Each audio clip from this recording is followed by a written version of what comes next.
ఏంటి armature effect అన్నారు, మరేంటి ఈ ఫైట్ చూపిస్తున్నారు అనుకుంటున్నారా? మీరే చూడండి తెలుస్తుంది. హలో ఫ్రెండ్స్, ఈరోజు మనము armature reaction effect in alternator గురించి ఈరోజు ఈ టాపిక్ గురించి మనం ఎక్స్ప్లెనేషన్ చేసుకుందాం. ఓకే సరే, ఇన్ ఫన్నీ వేలో. Okay start.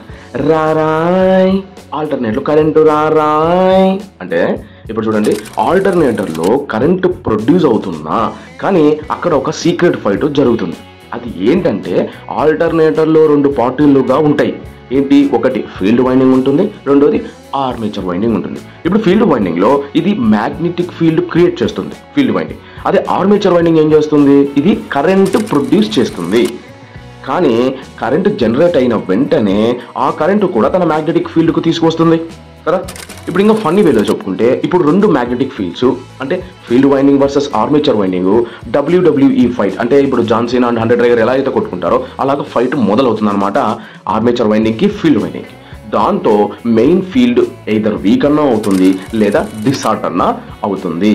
ఓకేనా. ఇప్పుడు కాన్సెప్ట్ వైజ్గా చూసుకుంటే ఇదే మన ఆర్మేచర్ రియాక్షన్ ఎఫెక్ట్ అనమాట. అంటే అవుట్పుట్ వోల్టేజ్ తగ్గుతుంది, ఈవెన్ పవర్ ఫ్యాక్టర్ కూడా ఈవెన్ ఎఫెక్ట్ అవుతుంది.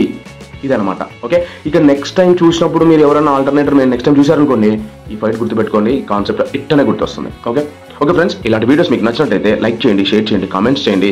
ఇలాంటి వీడియోస్ ఇంకా మీకు కావాలి అంటే మాత్రం సబ్స్క్రైబ్ చేసుకోవడం మాత్రం మర్చిపోతండి. Thank you.